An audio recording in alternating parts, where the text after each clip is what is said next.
Ok. Ok. Bon, merci à tous d'être là. Je suis très contente de voir qu'il y a représentants de plusieurs pays. Il y a aussi un étudiant, merci d'être là, de Madagascar, et plusieurs coordinateurs. Ben, la plupart d'entre vous, on a déjà eu l'occasion de parler récemment. Mais c'est important cette rencontre parce que, premièrement, comme on l'a dit, on va vous mettre à jour sur les changements qu'on a amenés sur le système de suivi sur la plateforme Confluence, parce que il y avait différentes améliorations qu'on a cherché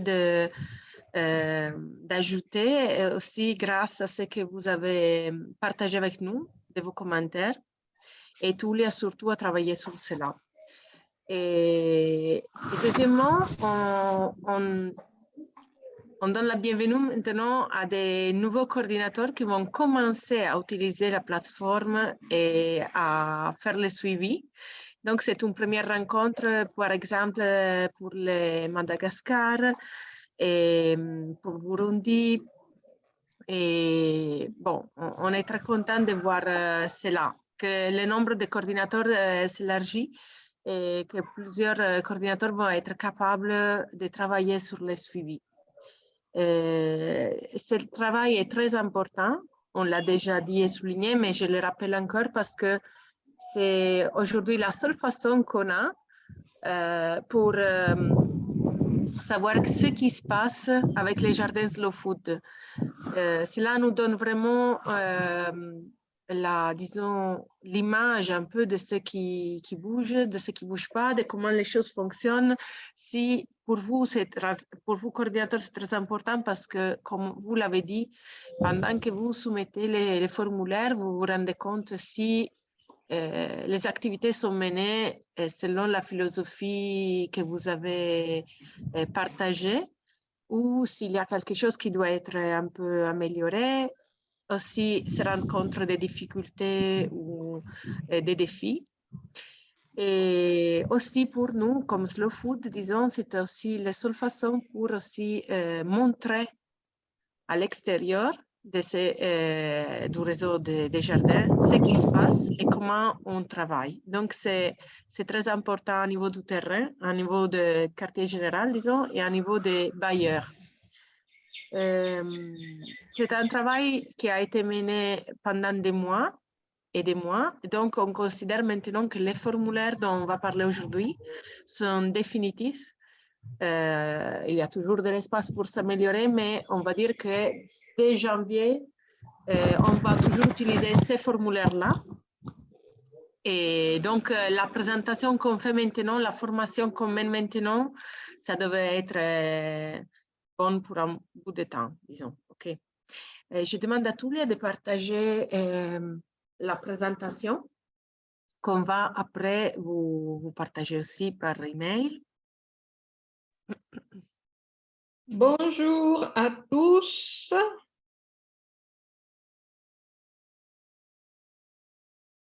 Bonjour Tulia. Bonjour, bonjour. J'arrive pas à les ouvrir complètement. Ça va? Est-ce que vous voyez? Oui, merci. Merci Tulia. Oui, on voit très bien. Oui, c'est visible, oui. OK, parfait. Donc, comme je disais, aujourd'hui, on va enregistrer la réunion de formation et dès que possible, on va partager le lien. Comme ça, et bien sûr aussi la présentation en PDF. Comme ça, vous pouvez la revoir, la réécouter, la partager à votre tour. On rappelle un petit peu c'est quoi les formulaires qu'on a à disposition. Sur le site électronique de Confluence, vous avez 4 formulaires. Un formulaire 1 pour les jardins scolaires et un formulaire 2 pour les jardins scolaires et un formulaire 1 et un formulaire 2 pour les jardins communautaires. Cela est très important, toujours d'appliquer pour les bons formulaires. Donc, si vous voulez partager les informations sur un jardin scolaire ou communautaire, il faut choisir les bons liens. J'imagine surtout pour ceux qui sont nouveaux à Slow Food, s'il y a des doutes sur la terminologie, sur les projets, sur ce dont on parle, ou même pour des questions plus techniques, on vous rappelle aussi qu'il y a un manuel pour les coordinateurs et les formateurs de jardin. Donc, sur cela, vous pouvez trouver des renseignements intéressants. Et bien sûr, on est toujours disponible à l'adresse email ortiafrica @slowfood.it ou sinon par WhatsApp. Et bien sûr, pour ce qui est du réseau francophone, vous avez les vaillants Amidou Samba qui fait des porte-paroles et qui vous supporte des au mieux. Et Jean-Marie qui est conseiller et qui se donne au bout pour le réseau. Donc, quand il y a des questions par rapport plutôt à des situations sur le terrain, vous pouvez demander si c'est plutôt pour ce qui est de comment remplir les questionnaires ou des choses plus techniques, faisez référence à moi, à Tulia, et à l'adresse Orti Africa. Merci. Donc, la première chose à clarifier pour ce qui est des jardins, c'est les rôles. Dans les jardins communautaires, on a identifié deux rôles principaux, celui du coordinateur ou coordinatrice des jardins et celui qui est le responsable ou la responsable du jardin. Les coordinateurs, c'est les coordinateurs Slow Food, celui qui suit normalement plus qu'un jardin et qui représente Slow Food sur le territoire, non sur terrain aussi. Tandis que le responsable du jardin communautaire est la personne du groupe communautaire, du groupe de la communauté, coordonne les activités du jardin communautaire et qui est en direct contact avec le coordinateur Slow Food. Dans les jardins scolaires, on a bien sûr aussi le coordinateur ou la coordinatrice des jardins Slow Food, donc toujours la personne du réseau Slow Food qui représente Slow Food dans la région, la directrice ou le directeur de l'école, qui bien sûr a un rôle de décision, de prise de décision sur ce qui est de l'école et donc aussi sur les jardins, et le responsable ou la responsable du jardin scolaire qui est directement impliqué dans les jardins scolaires, qui assure toutes les activités et aussi les liens, la communication avec les coordinateurs. Donc, normalement, on trouve ces rôles-là. On a un rôle de plus dans les jardins scolaires, mais c'est plutôt pour la formalité, disons, de l'institution. OK, merci. Formulaire 1 et formulaire 2 sont différents. Le formulaire 1, c'est beaucoup plus court. En effet, il est rempli normalement à l'établissement du jardin ou comme premier pas dans le remplissage des formulaires de suivi. Et il nous sert pour avoir les données concernant les noms et les contacts des personnes clés responsables dans les jardins et dans la coordination des jardins, la localisation du jardin, soit avec les données, disons, plutôt administratives et soit avec les données GPS. Ce formulaire doit être rempli chaque fois qu'il y a des changements dans la coordination, disons, des jardins ou dans le changement d'emplacement aussi.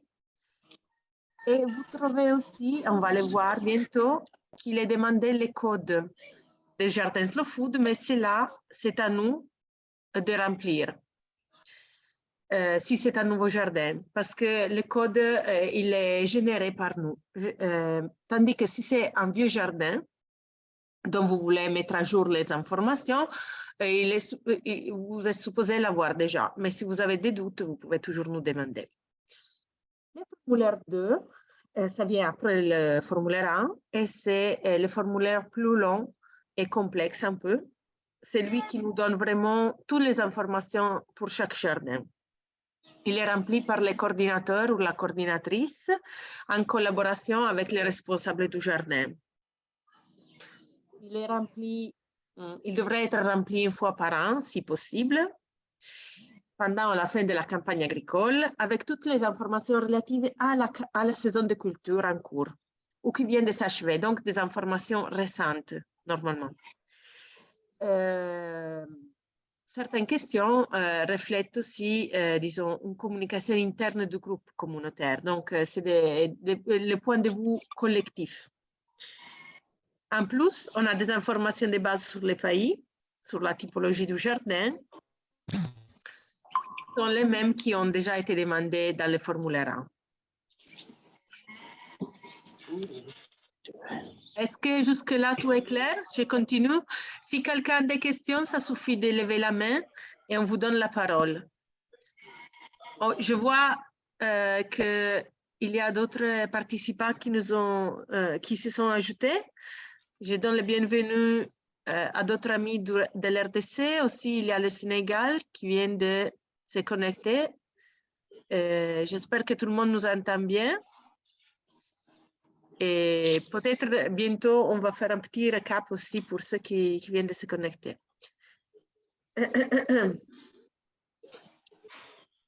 Alors, le remplissage des formulaires en ligne, ils sont remplis directement sur la plateforme électronique Confluence.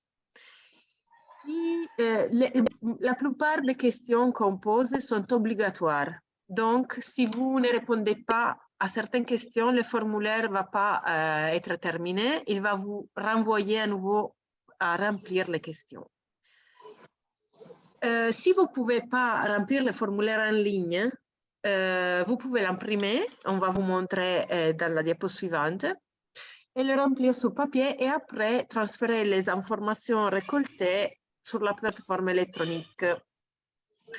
Parfois, des réseaux ont trouvé une solution qui est bien pour vous et pour nous, et c'est que vu que dans certains endroits du pays, la connexion est très faible, parfois les coordinateurs régionaux collectent les informations, partagent la version, disons, imprimée avec un coordinateur qui se trouve dans un endroit où la connexion est meilleure.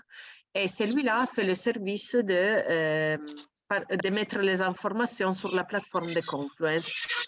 Donc, c'est là aussi une solution. Attendez que je regarde ce qui... OK. OK. Bon. Vous pouvez aussi vous télécharger le formulaire et le remplir, comme disait, hors de ligne, disons, sans l'imprimer sur papier. Mais toujours, il faut insérer à un certain moment les informations en plateforme. S'il y avait des cas vraiment d'impossibilité dans tous les pays de nous partager les informations, dans ces cas-là, on est disponible aussi à les recevoir par email. Et après, ce sera à nous de les charger, mais c'est vraiment le cas extrême, disons, parce que le risque est pour nous de ne pas bien comprendre les informations partagées, donc de faire des erreurs dans le remplissage. Donc, c'est toujours mieux si c'est le coordinateur en rapport avec le responsable du jardin à remplir.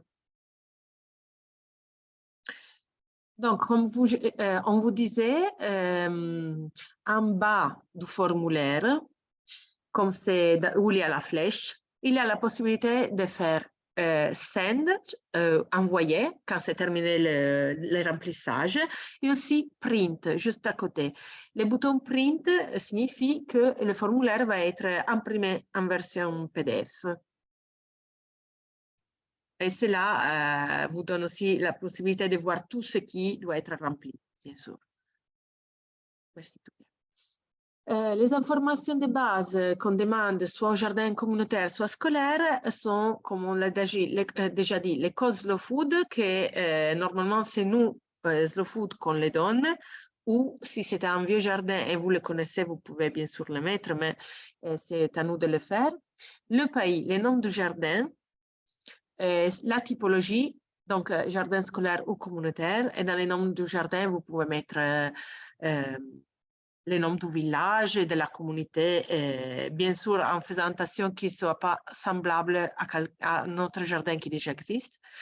La date d'établissement du jardin avec le mois et l'an, le nom de la personne qui remplit le formulaire, son rôle, soit pour les jardins scolaires, soit pour les jardins communautaires, qui changent un peu, on l'avoue, le courrier et la date de compilation des formulaires. Pour le directeur et la directrice des jardins scolaires, on demande également nom, prénom, nom de famille, le courrier et le numéro de téléphone si possible. Comme ça, on sait aussi avec le coordinateur qui, disons, l'enseignant qui est responsable du jardin changera dans le futur, on a toujours un lien avec l'école où il y avait le jardin. Pour ce qui est des coordinateurs et coordinatrices des jardins Slow Food, à part savoir son nom de famille et le prénom, le courrier et le numéro de téléphone, et ces informations-là sont très importantes, donc il faut toujours les mettre. On demande le genre, l'année de naissance, c'est suffisant, ce n'est pas nécessaire de donner d'autres indications. La profession, Tulia est en train de dessiner sur le formulaire, et je ne pense pas que c'est Mais non, c'est pas moi. Et c'est qui? Je ne sais pas, parce que je suis absolument... bon? Bon. Bon, en tout cas, excusez-nous. Ce n'est pas exprès. Si c'est fait, ce n'est pas exprès. Oui, excusez-nous. On lit quand même, donc ce n'est pas un problème. La profession. Et après, on demande, et là, on se prend une minute pour expliquer l'expérience que le coordinateur ou la coordinatrice des jardins Slow Food a déjà avec les autres activités de Slow Food. Donc, normalement, on parle d'arches de goût, de sentinelles, de marché de la terre, d'alliances des cuisiniers ou de Slow Food Travel. On ne demande pas là si le coordinateur ou la coordinatrice connaît le projet, si elle sait c'est quoi l'arche de goût, la sentinelle. On demande vraiment si elle ou il a eu affaire avec le projet, donc s'il a contribué à ces projets-là. Signifie que vous cochez arche de goût si vous avez nommé un produit pour l'arche de goût. Si vous avez travaillé pour la création d'une sentinelle qui a été approuvée, s'il y a un marché de la terre qui fonctionne dans votre pays. Et cela, il est vérifiable parce que sur le site internet de Slow Food, et vous avez le lien dans la présentation aussi, tous les produits de l'Arche, tous les sentinelles, tous les marchés, les alliances, les projets Slow Food Travel sont mis dans une liste en ligne. Donc, si vous trouvez dans ces listes-là les produits ou l'activité, le marché dont vous faites partie, alors vous cochez oui. Mais si vous n'avez pas, disons, concrètement ou affaire avec les projets, mais vous avez sûrement peut-être participé à des présentations, des informations comme ça, alors il faut cocher non, écrire non, désolé. J'espère que cela est clair. Est-ce que tout le monde nous suit? Ça va? OK. Oui, on est connecté en tout cas. Parfait, merci. Et tous les, je ne vois pas quel nombre de slides là. Moi non plus. Ah, OK, donc je continue? Oui, la première. OK, excuse-moi. OK.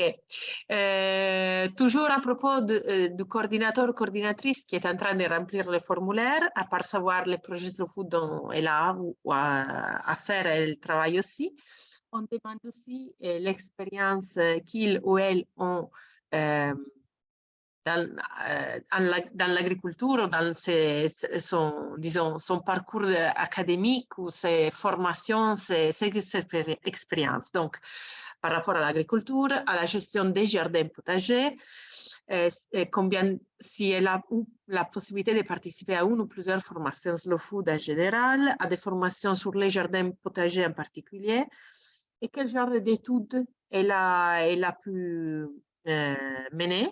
Il a pu mener. Et il y a toujours la possibilité dans la case autre de préciser, si vous voulez, s'il y a des informations qui ne sont pas demandées directement, donc de nous dire votre parcours, ça quoi qui a été. Et aussi, pour ce qui est la fréquence des visites, on veut savoir sur les jardins pour lesquels vous êtes en train de remplir les formulaires, combien de fois, normalement, vous pouvez les visiter. Et donc, ça peut être une fois par semaine, moins qu'une fois par mois, autre, et vous pouvez préciser, comme toujours. La possibilité de commentaires pour les réponses est presque toujours là, donc on vous invite à en profiter.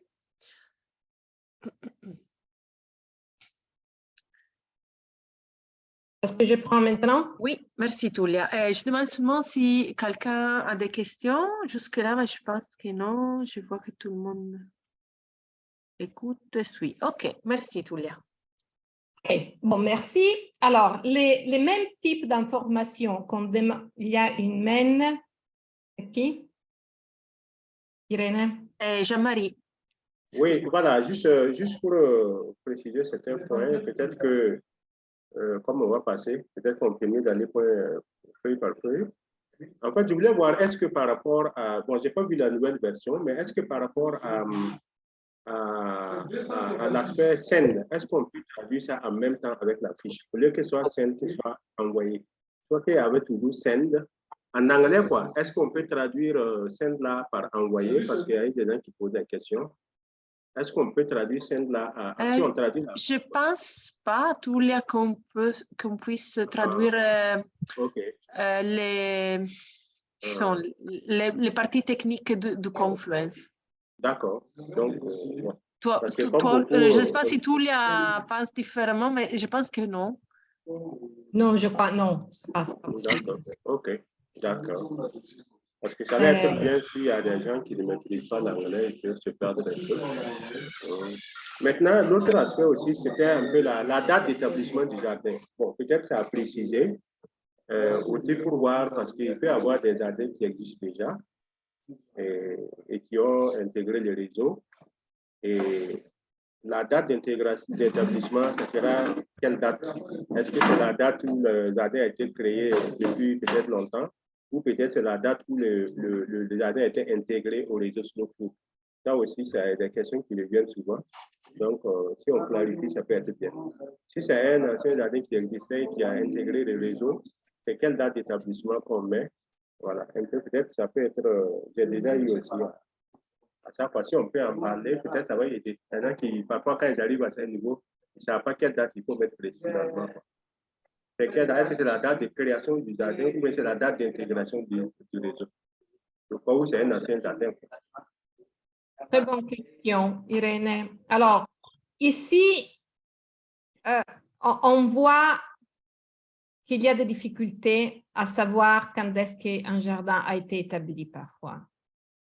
Je suggère que vous insérez, que vous indiquez la première date d'établissement du jardin. Dans le sens que comme ça, on a l'idée si... bon, mais Irène, on n'a pas vraiment discuté ça. Qu'est-ce que tu penses? Alors, cela, ça nous a donné des problèmes, je pense, au Kenya, par exemple. Parce que... Bon, donc d'un côté, c'est bien de savoir la date réelle de naissance d'un jardin et peut-être le jardin était déjà là avant qu'on commence les activités de slow food, etc. Moi, je dirais qu'il faut mettre celle de la naissance du jardin slow food. Parce que pour nous, normalement, on supporte la création des jardins à travers des accords avec des bailleurs. Et soit sur le site, on publie chaque année les numéros des nouveaux jardins qu'on a lancés comme réseau. Et cela nous donne aussi la possibilité de parler de l'évolution, non, dans les pays. Par exemple, en Burkina, il y avait 100 jardins, maintenant 150, 200, 230, etc. Donc, nous, on doit faire référence à ces dates-là qui sont un peu formelles, mais qui nous aident un peu à évaluer ce qui se passe. Et c'est la seule façon aussi d'être sûr du jardin, si c'est le bon jardin ou pas, de savoir que c'est le jardin qui s'appelle comme ça, qui a ce code jardin-là et qui a été lancé en 2022, par exemple. Donc, je dirais, ça devrait être date d'établissement du jardin Slow Food, pas simplement du jardin. Est-ce que cela répond à ta question, Jean-Marie? Ok, ouais, voilà. En fait, comme tu l'as si bien dit pour les Kenyans, même à notre niveau aussi, les problèmes se posent souvent. Il y en a qui posent la question, c'est quelle date on met? Donc, effectivement, c'est mieux. Moi, je pense que c'est mieux qu'on garde la date où Slow Food a intégré les jardins dans le réseau. Je crois que ça, c'est la meilleure pour moi. Ok. Mais je pose quand même concrètement pour qu'on partage ensemble, comme ça, ça va. J'avais oublié de parler. Oui. Mais tu sais, de toute façon, au Kenya aussi, c'était un problème pareil parce que parfois, on avait mis dans les accords des jardins, mais le responsable du jardin, dans sa tête, il avait une autre année de référence.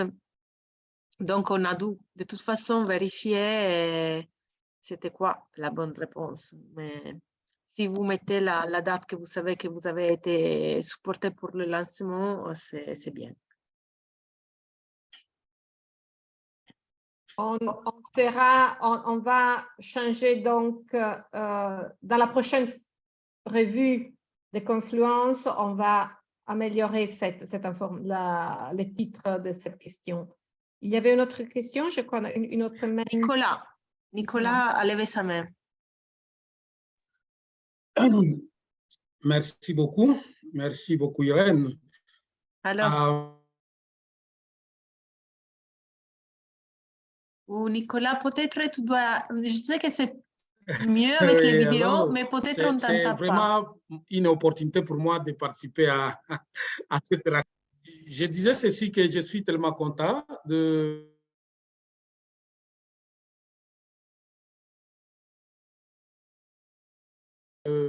participer aussi. Et j'ai tenté vraiment avoir aussi le temps de prendre part à cette formation. Malheureusement, il y a eu des cauchemars. Alors, j'ai... Voilà. La montagne. 3, 4 premières présentations. Pour les premières présentations, je voulais prendre pour dire que est-ce qu'on va encore reprendre?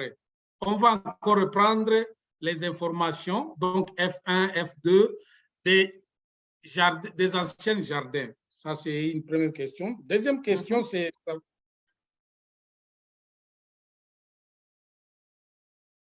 Nicolas, tu sais, la connexion n'est pas... parler de prendre un exemple. Allô? Vous m'entendez? Oui, la voix est coupée. Si je peux te suggérer, j'ai entendu bien la première question, mais si tu peux les écrire dans la chat, peut-être c'est mieux parce que la voix est coupée, on risque de ne pas bien comprendre. Ça te dérange tout de les écrire?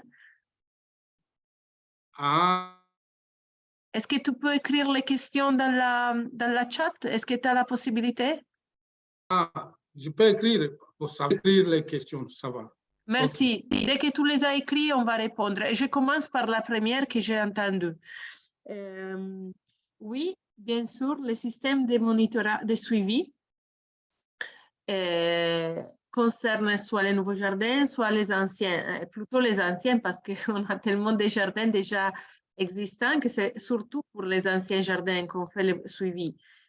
Quand un jardin est nouveau, bien sûr, il commence par le F1, le formulaire 1, et après des mois, quand le jardin a déjà commencé ses activités, il va remplir aussi le formulaire 2.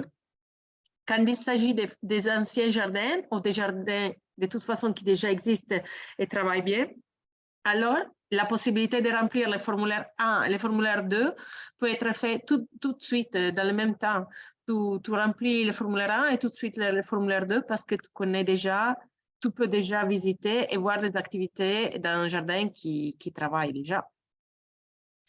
Et l'objectif qu'on s'était donné en 2022, c'était d'arriver à suivre au moins les 10-15% de tous les jardins actifs de Slow Food. Et bon, le résultat est bon parce qu'on a fait plus que les 10%.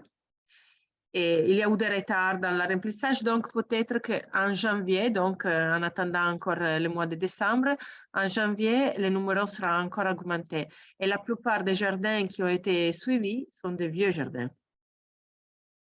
Et je regarde dans la chat, tu as écrit, et je viens de répondre, donc soit les nouveaux, soit les anciens. Surtout les anciens, je dirais, pour l'instant. Ok, bon, à la fois les anciens et à la fois les anciens et les nouveaux. Alors, on reprend. Alors, les mêmes types d'informations qu'on vous demande pour les coordinateurs des jardins Slow Food, on les demande pour les responsables du jardin qui, comme Irène a expliqué, c'est la personne qui gère les jardins dans le quotidien et qui est le point focal entre les coordinateurs et les autres membres du jardin dans le cas du jardin communautaire et le directeur de l'école ou la directrice de l'école. Tulia, excuse-moi. La deuxième question de Nicolas fait exactement référence aux différents rôles dans les jardins, mais Nicolas, parce que tu n'étais pas au début de la présentation, il est très bien expliqué au début et on va partager la présentation. Ouais, Tulia est revenue en arrière, donc on peut le voir tout de suite. Voilà.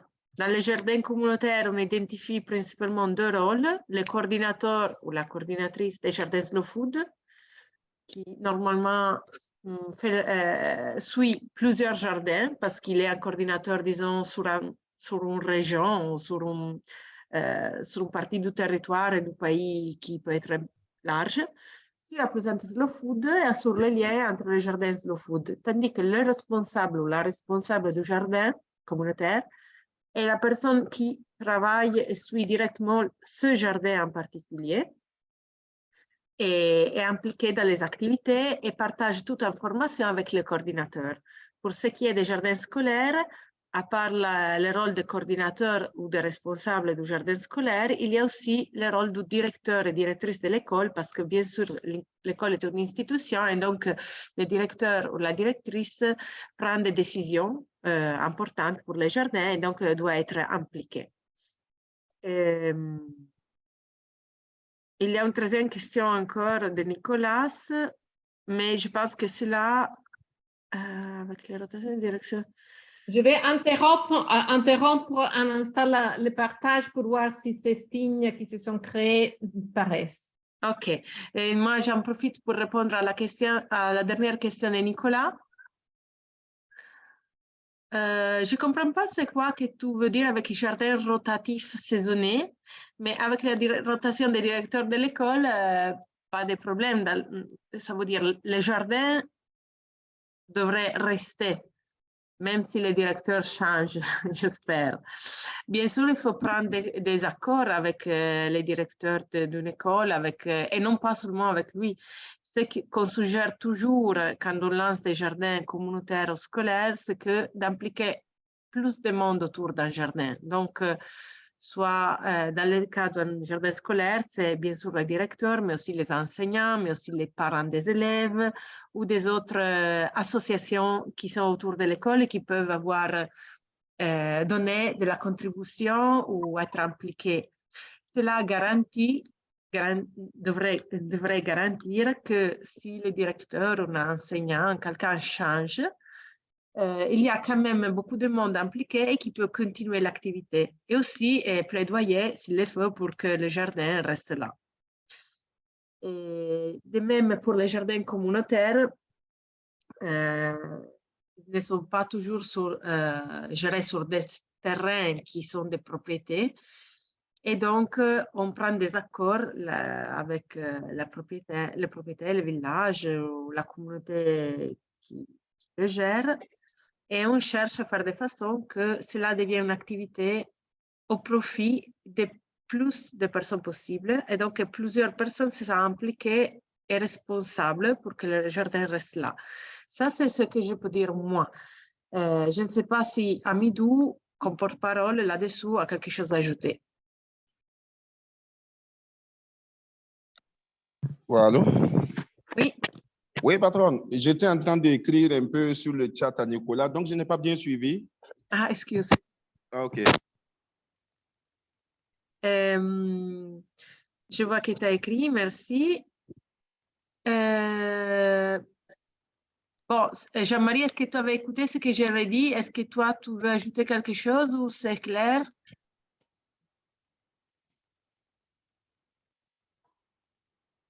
Pour moi, c'est bon.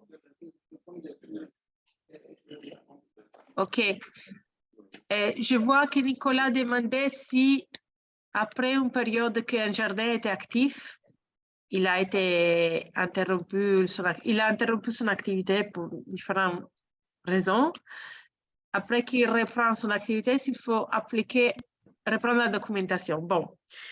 C'est pour cela qu'on dit que les formulaires devraient être remplis une fois par année. Parce que bien sûr, chaque jardin a des saisons. Et ça peut être que dans des saisons ou des années différentes, soit géré, cultive des produits différents. Et si vous appliquez les formulaires plus qu'une fois, on peut les comparer. Mais au moins qu'il y a des gros changements, donc que le jardin soit complètement différent de ce qui avait été rempli plus tôt. Si c'est des petits changements, tu peux les remplir une fois par an et pas plus. S'il y a des changements très gros et tu veux qui te font dire que le jardin n'a pas l'air de ce qui avait été, oui, arrive. Alors, je te dirais qu'il faut le remplir à nouveau. Dis-moi, Tulia, excuse. Bon, en principe, les F1 doit être rempli à nouveau chaque fois qu'il y a un changement dans les personnes clés du jardin ou bien dans la localisation du jardin. Donc, les mêmes jardins, non, il suffit, si dans un jardin, il ne change rien au niveau des personnes clés et de sa localisation, on garde les mêmes F1 au fil des ans. Les F2, par contre, c'est relatif à la campagne, à une certaine campagne agricole, à une campagne agricole donnée. Donc, les F2 devraient être remplis à chaque nouvelle campagne agricole que le jardin mène. Ça va? C'est clair? Merci, Tulia. Excusez-moi, parce que je vois que... Non, c'est plus clair, je trouve, comme ça. J'espère que c'est clair à tous. Je ne peux pas voir le chat, donc je ne vois pas ce que Nicolas est en train d'écrire. Mais, non, personne n'a plus écrit et je pense que c'est clair maintenant ce que tu as dit. OK, donc on peut continuer. Alors, on continue. Quand je venais de dire, les informations qu'on pose pour qu'on demande pour les coordinateurs, on les demande aussi pour les responsables du jardin, sauf qu'on ne pose pas de questions par rapport à l'expérience du responsable du jardin avec les autres projets des Slow Food, parce que normalement, les responsables des jardins n'ont pas trop d'exposition, n'ont pas la possibilité vraiment de participer à d'autres projets Slow Food. Donc, on demande le genre, l'année de naissance, la profession occupation principale, et si la personne a expérience antérieure en agriculture, en jardin potager, si a suivi des formations, si a un diplôme d'études secondaires ou universitaire. Donc, c'est relativement facile. Aussi, on demande la fréquence de visite du responsable de jardin, qui est normal, qu'on s'attend que celle-ci soit plus fréquente que dans le cas du coordinateur. Donc, une fois par jour, 2 fois par jour, plusieurs fois par jour, ainsi de suite. Ici aussi, on peut ajouter des commentaires. Irène a mentionné avant la localisation administrative du jardin, c'est la question 17. Alors ici, on vous demande d'indiquer quelle est la région, la province, les comtés ou districts, la municipalité ou paroisse, les villages ou la ville ou les quartiers de la ville où se trouve le jardin. Au cas où, dans votre pays, il n'y ait pas une de ces divisions administratives, on vous prie de répondre N/A. Non, pas applicable. On demande aussi le nombre de personnes approximatives qui habitent dans le village, dans la ville ou dans le quartier de la ville où se trouve le jardin. Ça, c'est pour nous donner une idée d'où se trouve, dans quel type d'environnement urbain se trouve le jardin. Après, on vous demande aussi d'indiquer les données GPS géographiques du jardin. Alors, celles-ci sont téléchargeables à travers plusieurs logiciels. Par exemple, www.coordonnées-gps.fr. Et ces coordonnées doivent être, c'est les degrés décimales des dés, qu'il faut les copier comme ici, comme apparaît à l'écran, avec un point comme séparateur entre la première ou les premières deux chiffres et les autres.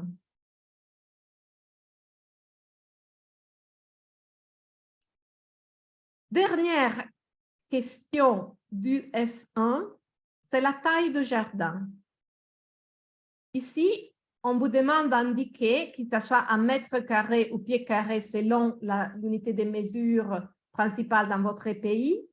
Donc, indiquer l'unité de mesure. Et après, dans la deuxième case, la surface effective, que ce soit 1000 mètres carrés, 2000 mètres carrés, 1 hectare, quel que soit. Si vous indiquez un pied carré, après, nous, on la transforme en mètres carrés. Donc, ici, on termine avec les F1 et on compare et on passe aux questions de F2 qui sont, comme on vient de dire, qui sont les questions qui sont les formulaires qui devraient être remplis à chaque campagne agricole du jardin. Alors, pour ces... déjà... Oui? Voilà, avant que vous n'alliez au F2, je voulais juste faire un petit commentaire par rapport à la fin de la F1, vers la fin, effectivement. Merci vraiment pour cette correction, parce que effectivement, on a eu quelques difficultés quand on avait un peu valeur, on avait unité de mesure et puis valeur. Donc, ça fait que, bon, on a discuté un peu qui me disait que non, que valeur, c'est la valeur monétaire du terrain. Donc, mais comme ça, cette fois-ci, vraiment, merci bien, c'est devenu plus clair. Voilà, merci. Merci Jean-Marie. Je ne vais pas insister sur ça, mais on s'était rendu compte que le terme valeur a mené à des confusions. Donc, on l'a changé en surface et j'espère que cette fois-ci, ça soit plus clair. Merci. Hein. Alors, pour ceux qui ont déjà rempli les F2, cette question a changé complètement. J'espère qu'elle soit assez plus simple maintenant. Effectivement, n'a rien à voir avec ce qu'on avait auparavant. Ici, maintenant, on vous demande d'indiquer dans quelle période de l'année, et on a divisé l'année en 2 périodes, de janvier à juin et de juillet à décembre. Donc, dans quelle de ces 2 périodes, on a semé ou planté la plupart des cultures dans le jardin. Donc, par exemple, je reçois un F2 qui, sur un jardin quelconque, et vous allez indiquer si la plupart des cultures dans ces jardins-là, pour lesquels vous êtes en train de remplir les F2, a été plantée ou semée dans la période, dans les premiers 6 mois de l'année ou dans la deuxième partie de l'année, et de quelle année civile. J'espère que ça simplifie la vie de tous dans ce sens. Ouais, je crois bien, oui. Merci, Amidou. Pardon. Oui. Période de plantation, janvier, février. Et quel type de culture? Là, vous mettez amarante, maïs, et Non. quelle année? Non. C'est 2 périodes, janvier, juin, de janvier à juin ou de juillet à décembre. Quand est-ce que la plantation ou les semis de la plus grande partie des cultures dans ces jardins-là, pour la saison de culture, pour la saison agricole sur laquelle vous remplissez les F2, ont été semés ou plantés. Donc, ça peut être janvier-juin 2002 ou ça peut être juillet-décembre 2022 ou juillet-décembre 2022 ou ça sera janvier-juin 2023 et ainsi de suite. C'est clair? Très clair. Merci. Bon, Julia, en fait, bon, je ne sais pas, mais peut-être que moi, j'aurais voulu peut-être 3 phases. Parce que chez nous, vous voyez, par exemple, de janvier à mai, c'est la saison sèche. C'est au période de janvier à mai, les gens font le maraîchage. Et de juin à septembre, c'est la saison des pluies. Ça veut dire qu'on peut produire pendant la saison des pluies avec le jardin. Après, bien sûr, la saison maraîchère de janvier à mai. Après, on a le maraîchage qui peut commencer de octobre à décembre. Donc, je vois un peu 3 périodes au lieu de 2. Bon, ça dépend des pays. Hein. Je parle des pays tropicaux comme le Burkina. Nous, on a en fait 3 saisons. Amidou Samba, je ne sais pas qu'est-ce que tu en penses. Et je crois que 3, ça pourrait être bien. Samba, ça te va? Oui, Jean-Marie, bon, je crois que ce que tu dis, c'est exactement ça. Hein. Et puis, chez nous, généralement, l'année scolaire commence en octobre, surtout pour ce qui est du contexte, par exemple, des jardins scolaires. Donc, généralement, entre la période de octobre à janvier, octobre, janvier, février, il y a souvent des périodes de production. Donc, par exemple, si nous prenons l'exemple où, par exemple, ça s'est fait en octobre, on ne sait même plus où c'est situé entre ces 2 parties. Janvier, juin, ou bien juillet, décembre. Il y a un chevauchement. Voilà. Il y a souvent un chevauchement. Donc, je comprends la question. On a voulu simplifier. La question n'est pas toute la culture, c'est les plantations et les semis. On veut comprendre quand est-ce que les jardins, non, la saison agricole dont on parle dans les F2 en question a démarré. Alors, normalement, on fait les semis et la plantation au début de la saison agricole. Donc, dans les cas qu'Amidou a mentionné, ça sera juillet-décembre. Parce que la plupart. Est-ce que vous pouvez s'il vous plaît. OK, merci.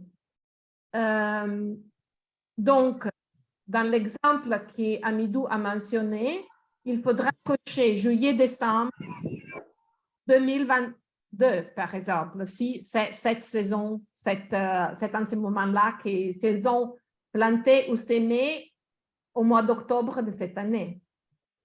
Okay. Comprendre vraiment les moments de démarrage de la saison agricole dont on parle. OK. Et Jean-Marie l'a dit lui-même, en Afrique, il y a tous les types de combinaisons, les saisons culturelles. On n'arrivera jamais à les capturer toutes dans un tableau. Donc, on a simplifié 2 périodes, le premier semestre et le deuxième semestre de l'année. Oui, il est évident que si vous semez en octobre, la récolte sera en janvier, mais on est intéressé dans la période des semis et des plantations. OK? OK. D'accord. En effet. Donc, OK. Puis, on verra comment ça marche. La question suivante, vous la connaissez déjà pour ceux qui ont déjà rempli, c'est les partenariats du jardin, les partenaires du jardin. Donc, s'il y a une communauté au convivium des slow food de référence, s'il y a des jardins jumelés ou d'autres partenaires qui soutiennent les jardins. Par exemple, dans certains cas, on a la municipalité qui soutient les jardins, donc on écrit le nom de la municipalité ici. C'est relativement facile. Dans le cas des jardins scolaires, on veut aussi comprendre la dimension des écoles où se trouvent les jardins scolaires. Donc, dans le F2, pour les jardins scolaires, on vous demande d'indiquer le nombre total des élèves de genre féminin et de genre masculin de l'école. Bien sûr, ça peut être approximatif. 50, 100, 500. Ça dépend vraiment de chaque école. Normalement, on a vu que cette question est relativement facile. On n'a pas de problème avec cette question. Dans le cas des jardins communautaires, bien sûr, on n'a pas d'élèves, mais on a des membres du jardin. Alors, on suggère aux coordinateurs et aux personnes responsables des jardins communautaires d'élaborer une fiche, une liste des membres du jardin avec les informations suivantes: prénom et nom, genre, année de naissance, date à laquelle la personne est devenue membre, les contacts, si la personne est chef de ménage ou membre d'un ménage, s'il y a d'autres membres du jardin communautaire qui sont membres du même ménage, et au cas où cette personne quitte, indiquer dans la même liste la raison pour laquelle cette personne a quitté. Ça peut être un décès, peut être déménagement, différentes raisons. Cette liste est gardée chez vous. Il n'est pas nécessaire de partager cette liste avec Slow Food International. Par contre, dans le questionnaire, on vous demande d'indiquer le nombre total des membres qui sont des membres du jardin et le nombre de ménages qui sont membres du jardin communautaire. Donc, on vous demande d'indiquer combien de femmes qui sont chefs de ménage sont membres du jardin, combien de femmes adultes à partir de 36 ans d'âge qui ne sont pas chefs de ménage et qui sont membres du jardin, et ainsi de suite. Jeunes femmes, hommes qui sont chefs de ménage, hommes adultes, jeunes hommes, et le nombre de tous les ménages qui sont membres du jardin.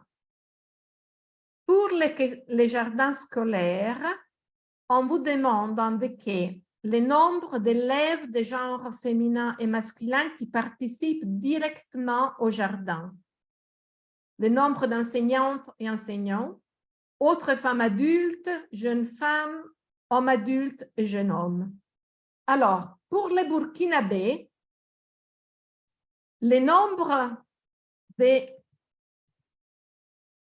d'étudiants qui fréquentent l'école, c'est toujours le nombre des élèves qui participent au jardin. Mais dans les autres pays, ce n'est pas la même chose. C'est souvent un nombre assez grand d'élèves de l'école, mais un nombre assez plus réduit d'élèves qui participent au jardin. Donc, c'est pour ça qu'on a les deux questions différenciées. La question d'âge, c'est pour nous dire combien sont les jeunes qui participent aux activités des Slow Food. Et comme vous le savez, la participation de la jeunesse aux différentes activités de développement est un indicateur très important désormais pour toutes les activités qu'on mène.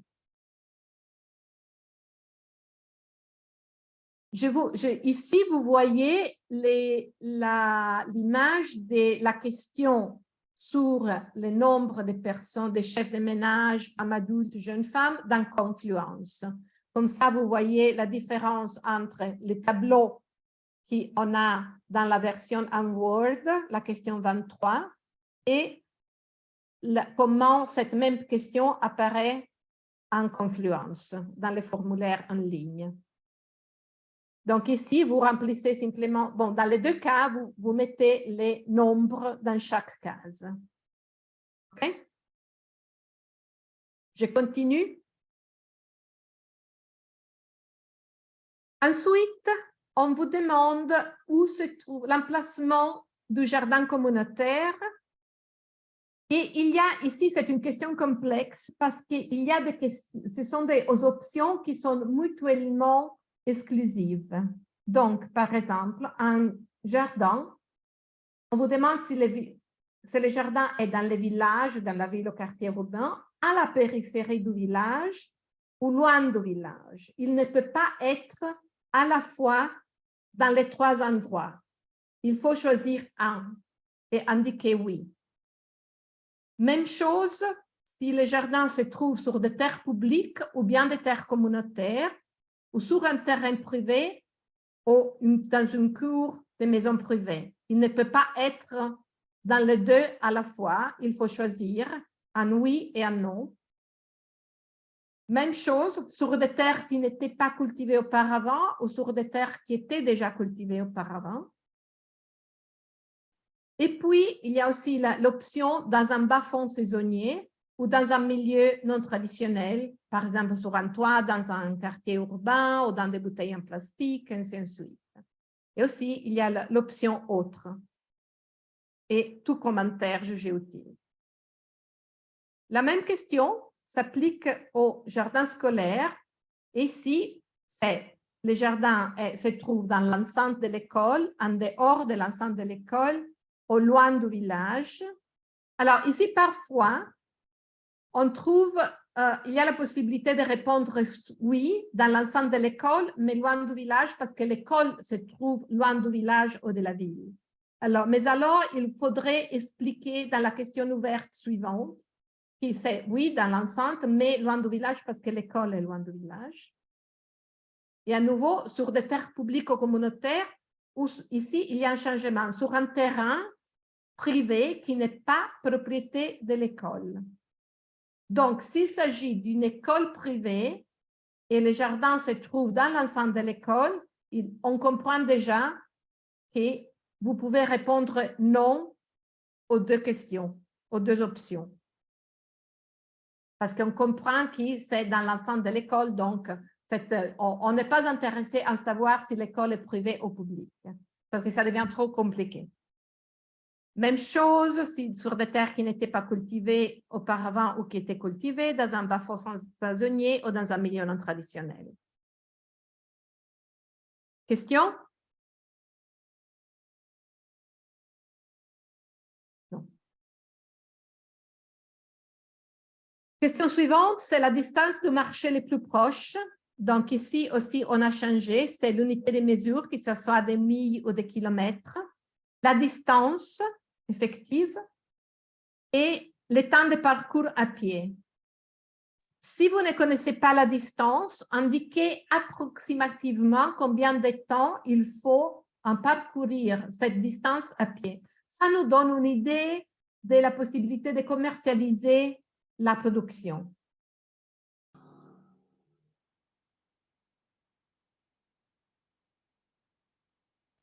Ici, on arrive à la question sur la sécurité et visibilité du jardin qui avait une option très compliquée. Donc, on l'a changé.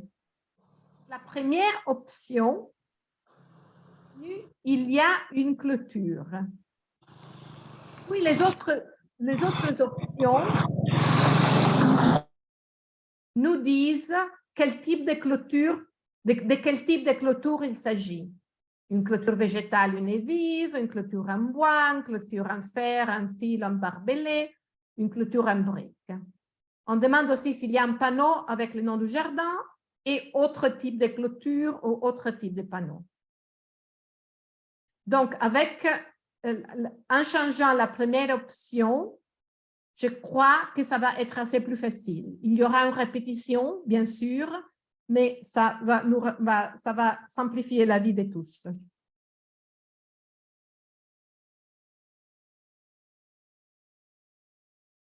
Alors, ici, on arrive aux questions, à une série de questions sur les cultures qui sont cultivées. OK, Cabré? Allez-y. Oui, justement, par rapport au matériel utilisé pour la clôture du jardin, il arrive deux fois qu'il y a une moitié du jardin qui est faite en tige et l'autre est faite en grillage. En ce moment, il faut au niveau des commentaires expliciter cela, si je comprends bien. Alors, vous pouvez cocher autant de fois le oui que vous voulez dans cette question. Donc, vous pouvez mettre, s'il y a une clôture, comme vous disiez, avec des tiges et avec des briques ou avec du fer, vous cochez oui à il y a une clôture végétale et oui il y a une clôture en fer. On peut cocher plusieurs fois le oui. Merci beaucoup. Non, merci à vous pour la question, c'est très bon. Ça aide beaucoup. OK. Alors, il y a plusieurs questions sur les cultures qui sont cultivées dans les jardins. La première, ceux qui ont rempli connaissent déjà, c'est quelles sont les saisons, les périodes de l'année par rapport aux saisons de pluie locales dans lesquelles on cultive. Et ça rappelle un peu la question que Jean-Marie a soulevée avant. Donc, cette question nous dit si on cultive le jardin pendant la petite ou la grande saison des pluies, après la petite ou la grande saison des pluies, ou bien toute l'année. Au cas où le jardin est cultivé toute l'année, je vous prie de cocher oui dans toutes les options. C'est clair? Apparemment, oui. Oui, Julia, donc tu disais qu'il faudrait cocher dans ce cas-là toutes les réponses de 33A à 33E. Toutes. Juste. OK. Toutes avec un oui. Oui. OK, merci. OK, c'est parfait, c'est parfait. Non. Merci, Badou. Alors, Irène, à toi. Je continue, oui. À propos des questions qui concernent ce qui est cultivé dans les jardins, on a pensé d'approfondir un peu la question et donner des explications en plus que vous voyez dans l'écran. Quand on demande ce qui est cultivé dans les jardins, il faut faire attention si on déclare que les cultures sont locales, traditionnelles et indigènes.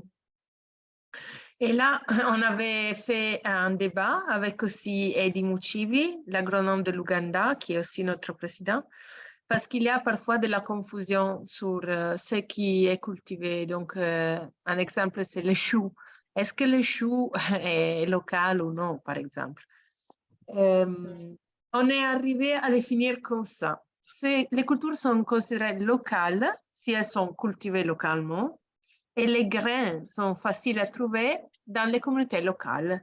Donc, si dans les communautés, les grains sont produits et depuis longtemps, et on peut juger que ce produit-là est local. Aussi, on peut faire attention aux noms. Quand on achète des variétés qui ont des noms exotiques, c'est plus facile qu'il s'agit d'une cultivation d'un produit qui n'est pas local. Et aussi, un autre cas était par exemple le maïs, parce qu'on sait bien que souvent sur le marché, le maïs est importé, mais il se trouve aussi des qualités qui sont locales. Donc, si les semences sont stockées localement, non pas importées d'autres pays, et qui peut-être ont aussi un nom en langue locale, cela, c'est un bon indice qu'il s'agit d'une cultivation qu'on peut définir locale. Et quand des espèces sont traditionnelles ou indigènes, elles sont toujours locales. Donc, cela, disons, c'est un peu la ligne guide pour comprendre comment définir si les tomates, le chou, le maïs, la cassava qu'on cultive peut être défini local, traditionnel ou indigène.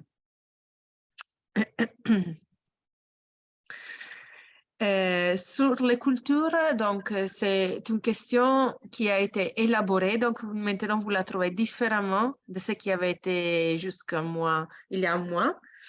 On l'a simplifié, on espère que cela va être plus simple pour vous aussi. Et donc dans le tableau, il y a seulement un tableau et non pas deux pour toutes les cultures. Dans le tableau, on vous demande les noms de la culture, bien sûr. Et si on ne le sait pas en français, on peut utiliser les noms, disons, en langue locale. On vous demande de dire ce produit-là. Merci, Tulia. Si vous voyez la première colonne, la colonne A, c'est celle dans laquelle on insère les noms de la culture dont on parle.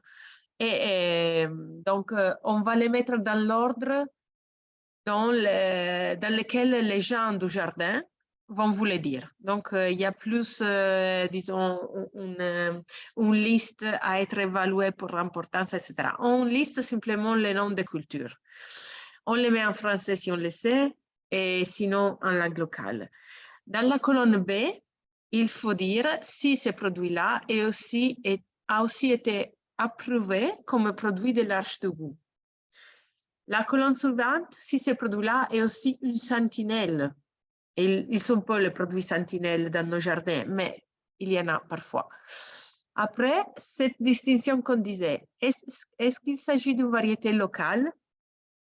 S'il n'est pas local, dans la colonne suivante, excuse-moi, et après, si elle est locale, on peut aussi dire si elle est à risque d'extinction. Donc, elle n'a pas été mise sur l'Arche de goût, mais quand même, vous jugez que c'est une espèce à risque d'extinction.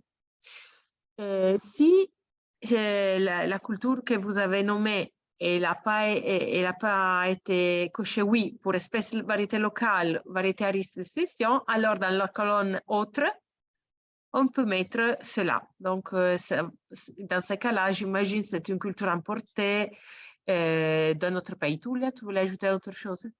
Oui, si vous, l'option autre, il faudrait la cocher seulement quand aucune des 4 options antérieures sont un oui. Donc, si c'est un produit de l'Arche du goût, oui. Ici, on met non ou on laisse vide. Mais au cas, parce que parfois, je vois qu'il y a des gens, certains formulaires ont oui à espèce et variété locale et oui à autre. Et alors, à ce moment-là, on ne comprend pas de quel type d'espèce ou variété il s'agit. Donc, autre, c'est vraiment l'option autre, quand les autres, les 4 précédentes ne s'appliquent pas. Merci. Normalement, dans nos jardins, on espère toujours qu'il y a beaucoup d'espèces, variétés locales, la plupart, ça devrait être comme ça. Ça peut être que le jardin travaille pour les espèces à risque d'extinction. Et dans ce cas-là, il peut être aussi qu'il s'agit de produits de l'Arche ou de sentinelles. Si ce n'est pas cela, alors, comme disait Tulia, dans la colonne autre, on coche oui.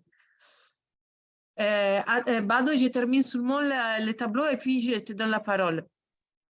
Alors, après, il y a encore une colonne qui nous sert pour savoir si la culture dont vous parlez est une culture, un arbuste, un arbre annuel, bisannuel ou permanent vivace.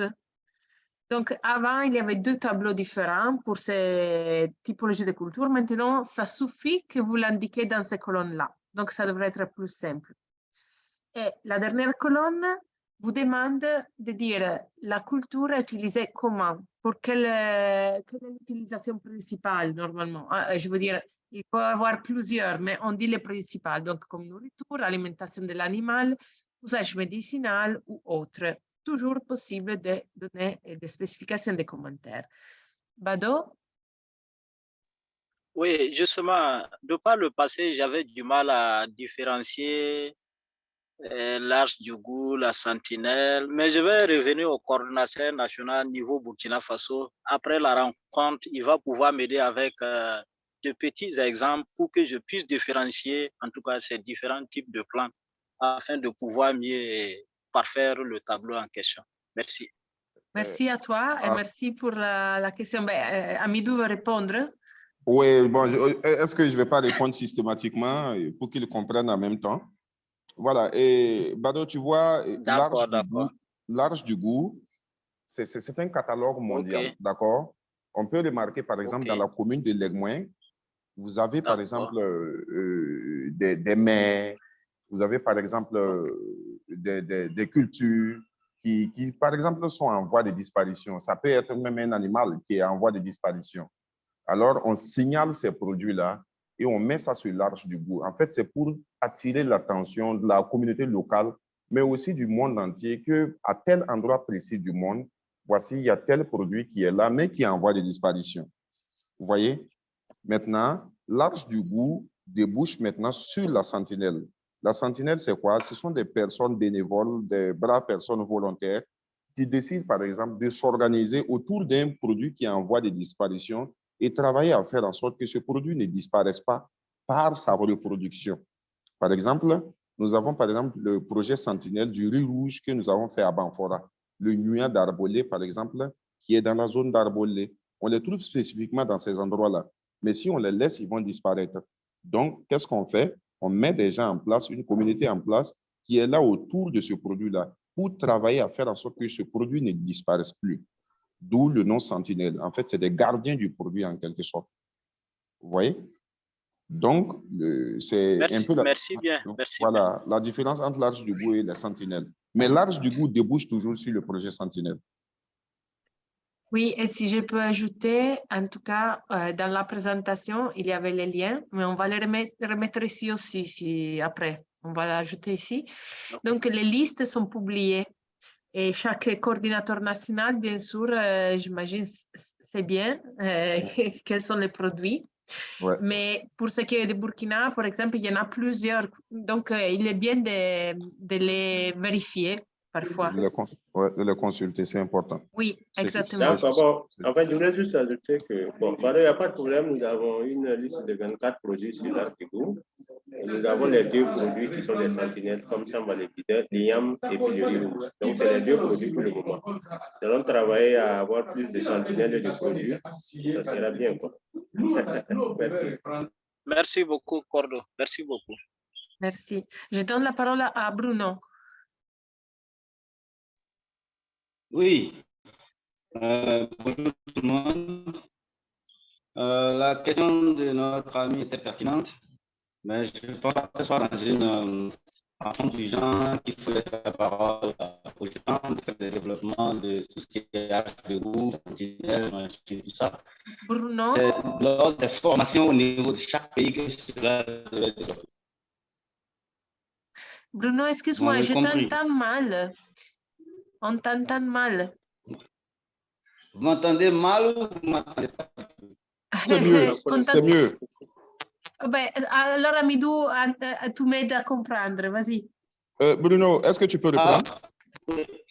Je disais que la question de famille qui donnait la différence entre le goût et sentinelle était d'accord, mais le développement de l'amidou, moi j'avais suggéré que ça ne soit pas fait lors de cette rencontre, que ce soit lors des formations organisées autour de notre ami, que ce développement soit mis en œuvre. Parce que quand vous laissez le temps de ce développement lors de ces rencontres, ça rend la rencontre très longue. On ne parvient pas à participer à 100% à la rencontre.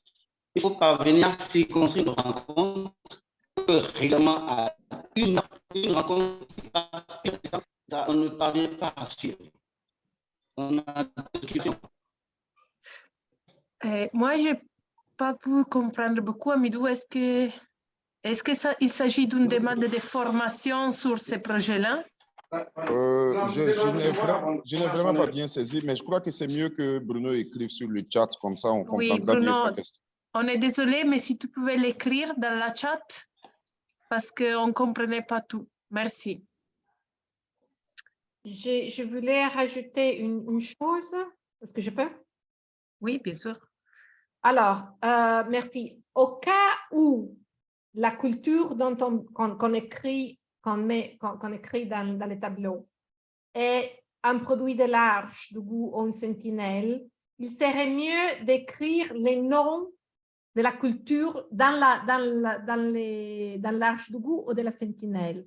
Parce que parfois, on trouve un chou qui est Arche du goût, mais il peut avoir plusieurs choux qui font partie de l'Arche du goût. Donc, il faudrait mieux indiquer exactement les noms du produit dans l'Arche du goût ou dans la liste des sentinelles. Par rapport aux utilisations principales prévues, on peut cocher plus d'une option. Donc, une culture peut être utilisée pour nourriture et alimentation animale et usage médicinal ou des combinaisons différentes des options qu'on vous a données. Merci. Merci à toi, Tulia.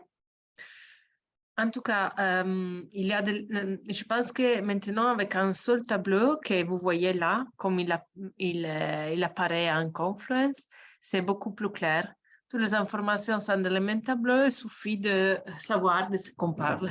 Donc, on va voir si cela va aider. Excusez-moi, encore une fois, pour cocher les options d'utilisation, il faut bouger dans Confluence vers la droite, pardon. Ici, on a l'image est figée, mais si vous bougez dans l'écran vers la droite, il y a l'option, la colonne et l'option de l'utilisation. Merci. Ah, ok, oui, que là, on ne la voit pas. Tu as raison, merci. Alors, on procède parce que c'est déjà 12h30. Alors, après, dans le formulaire, on vous demande des détails sur les techniques agroécologiques qui sont utilisées dans les jardins. Oh, excuse-moi, Ritiana, est-ce que tu as une question?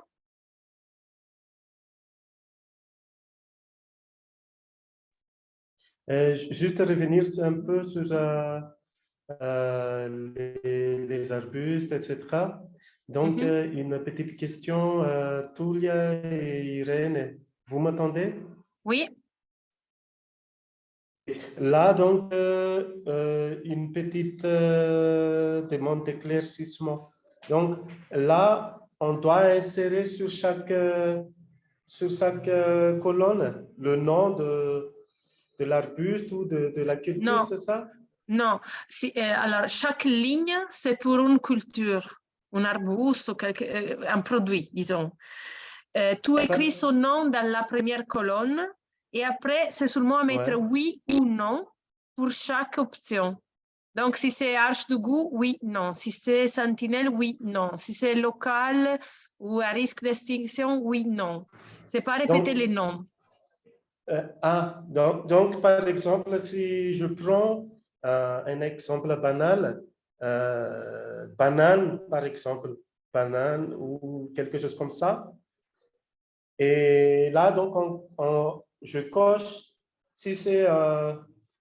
Est-ce que vous pouvez revenir sur l'écran tout à l'heure? Oui, mais elle est en train de te montrer comment il va apparaître. En tout cas, tu mets banane dans dans la première colonne. Après, tu coches oui ou non dans chaque petit carré que tu vas voir là-bas. C'est les options.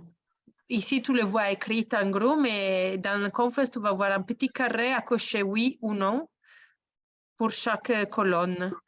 Et la dernière colonne, la dernière que tu vois là, c'est pour dire si c'est une culture permanente ou bisannuelle, etc. Et après, il y a encore la colonne de l'utilisation. OK. Donc, juste une dernière confirmation sur le précédent tableau.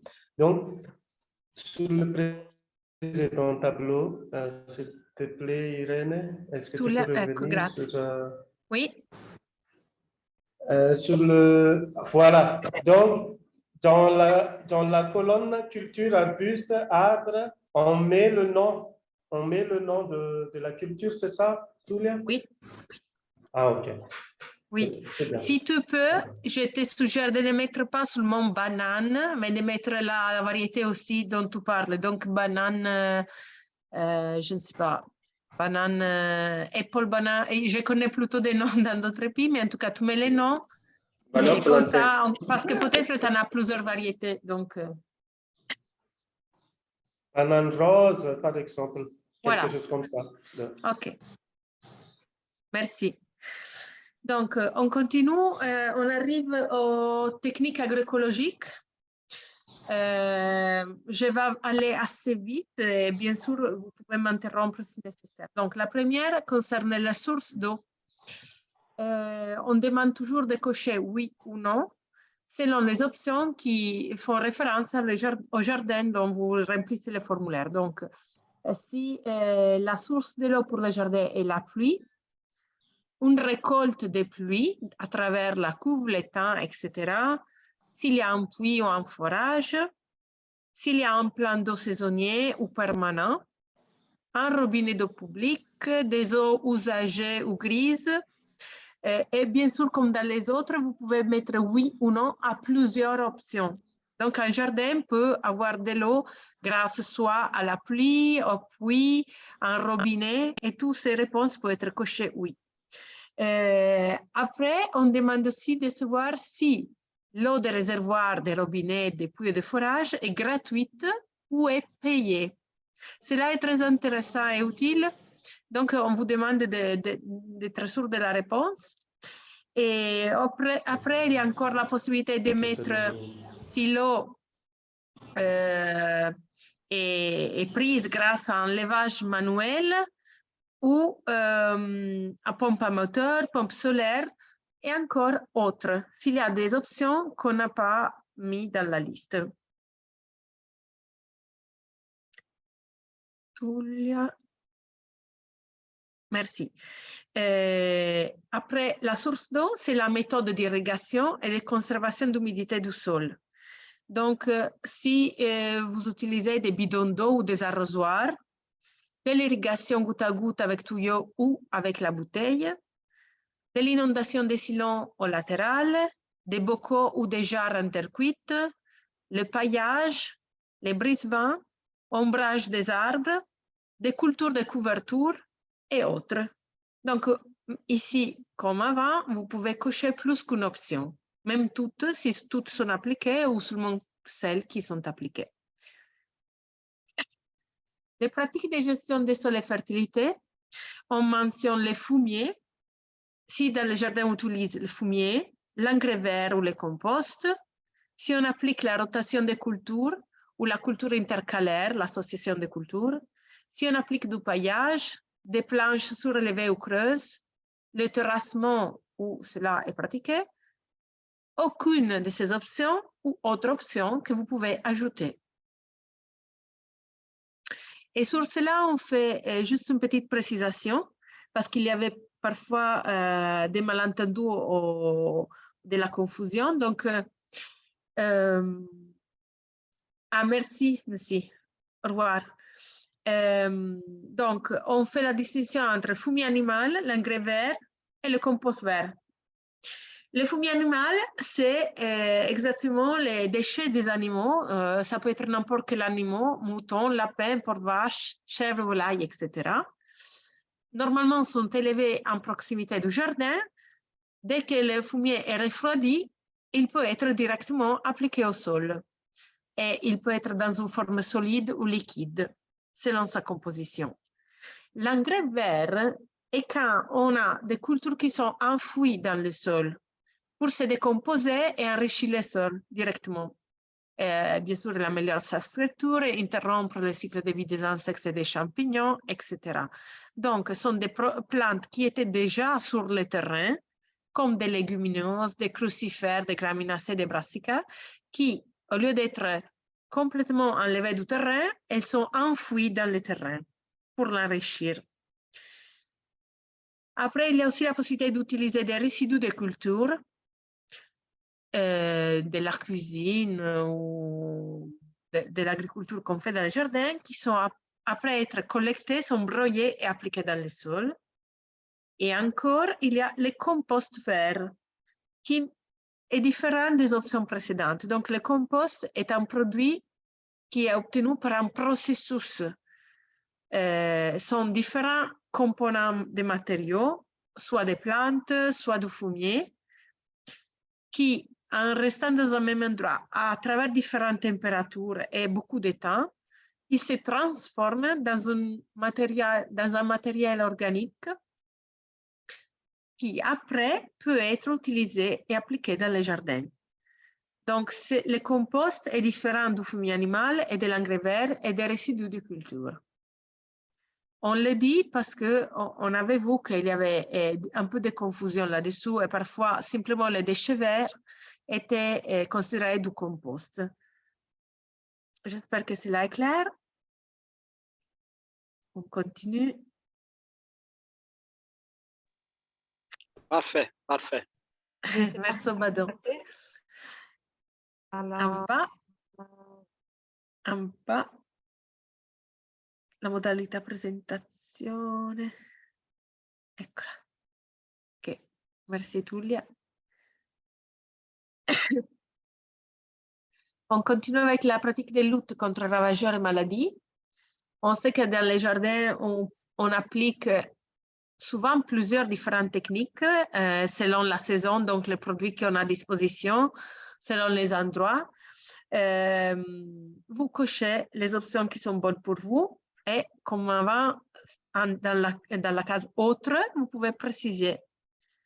Normalement, on a mis celles qui sont plus communes, donc des applications de cendres, des macérations avec du piment, de l'ortie, de l'ail, des préparations de savon, des extraits de tagette aloe vera, du nîmes, d'oignons, d'autres plantes, ou même des pièges, des vrais pièges pour rongeurs, ou des clôtures contre les animaux errants. Et aucune, si, et malheureusement, dans les jardins, il n'y a pas la possibilité de faire rien pour cela. On demande aussi si les jardins communautaires scolaires gardent un journal ou un registre pour toutes les informations relatives aux cultures, aux plantations, semences, etc., au traitement, aux récoltes, et aussi sur les décisions sur le fonctionnement du jardin. Donc, vous avez des options. Si le jardin est là pour, disons, les questions plus techniques liées à l'agroécologie, et aussi s'il est là pour les décisions sur le fonctionnement du jardin.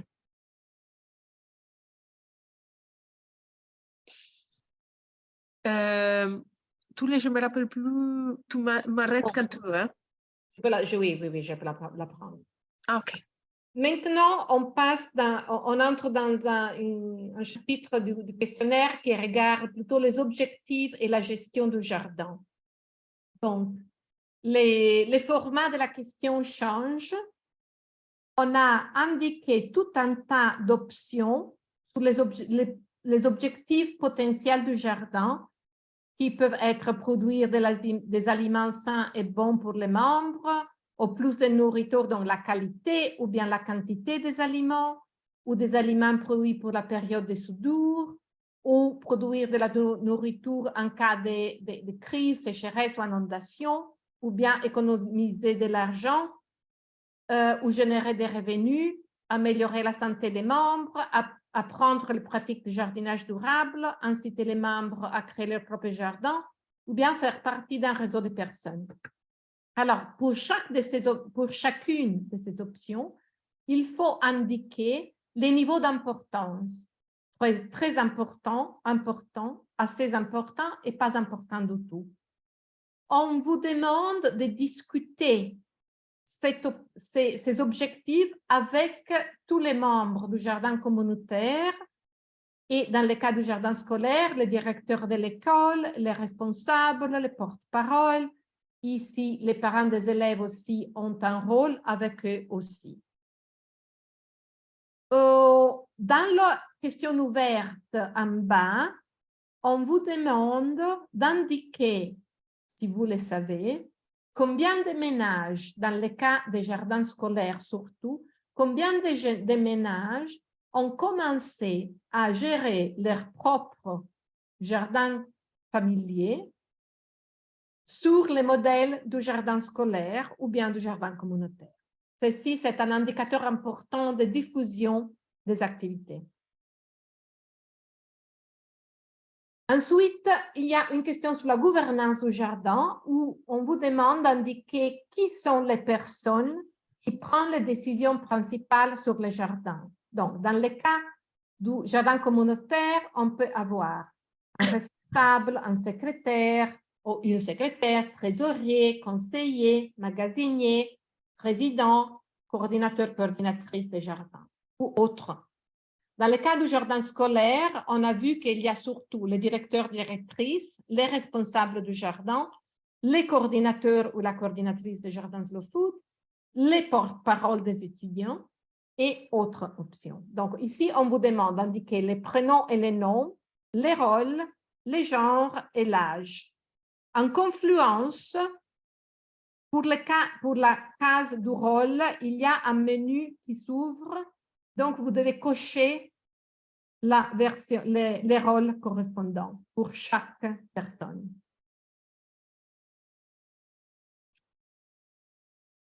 Après, il y a des questions sur la gestion du jardin. La première est les mécanismes de prise de décision. Et ici aussi, il y a des options qui sont exclusives l'une de l'autre. Alors, les premières sont les membres de la gouvernance, qu'on a indiqué auparavant, décident des cultures à cultiver, les mêmes décident de la destination et de la distribution des produits. Les coordinateurs ou coordinatrices des slow food participent aux décisions sur les cultures à cultiver et sur la destination et la distribution des produits. Puis, tous les membres ou élèves, dans le cas des jardins scolaires, participent aux décisions sur les cultures à cultiver et sur la destination et la distribution. Ou bien, chaque membre, chaque élève décide seul ou en petit groupe quelle culture à cultiver et la destination de la distribution des produits. Donc, si l'option E et F sont un oui, l'option G devrait être un non. Et vice-versa. En ce qui concerne l'organisation du travail, on a 4 options. Tous les membres travaillent sur toutes les planches. Chaque membre travaille sur une parcelle attribuée ou sur plusieurs parcelles qui sont assignées à la personne. Tous les membres travaillent ensemble selon un planning qui est fait. Et chaque membre travaille dans le jardin quand il ou elle le souhaite. Donc, les C et les D ne peuvent pas être oui à la fois. Un doit être un oui et l'autre doit être un non. Parce qu'autrement, ce n'est pas logique. On a changé. Après, il y a une question sur la destination et distribution des produits. Ici, on a changé un peu. Alors, les 4 premières options requièrent une réponse numérique, donc de 0 à 100%, combien de la production est utilisée par les familles, membres ou la cantine scolaire, sont vendus pour générer des revenus pour les jardins ou la cantine scolaire, sont utilisés pour des événements de démonstration dans les jardins ou bien sont utilisés pour d'autres fins. Donc, ça peut être 25, 25, 25, 25 ou 50, 10, 20, 10 et ainsi de suite. La somme doit être 100%. Les autres 4 options sont des options où on répond avec un oui ou un non. Ça veut dire les produits ou les revenus de la vente sont répartis entre tous les membres élèves à part égale. Les produits sont vendus pour générer des revenus pour d'autres activités communautaires ou scolaires. Les produits aux revenus de la vente sont reversés aux membres, aux familles des étudiants pauvres. Ou les produits et les revenus de la vente sont reversés aux familles pauvres dans les villages, la ville ou les quartiers. Ici, vous pouvez cocher oui plusieurs fois. parce qu'il y a tout un tas de combinaisons possibles. Et bien sûr, il y a une question ouverte pour tout commentaire sur ces questions sur la gestion du jardin. Ici, c'est comment cette question apparaît en confluence. Donc, il y a 4 cases numériques et les autres options sont en oui ou en non. Pardon, j'ai copié la version anglaise, mais ça ne change pas beaucoup.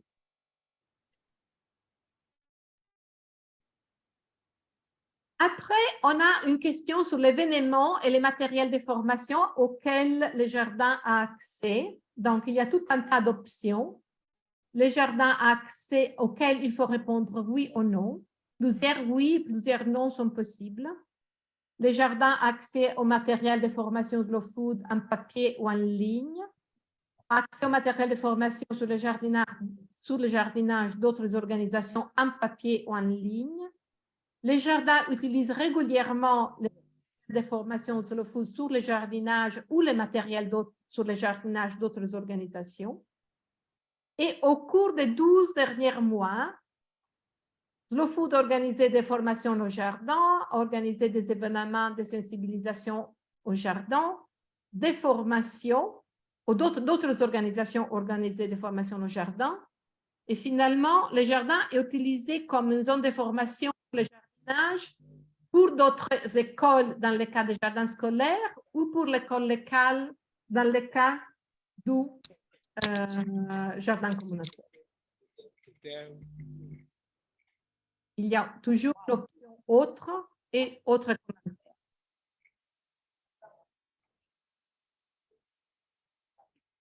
La question suivante est un peu plus complexe et on l'a changée. C'était une question focalisée sur le COVID-19.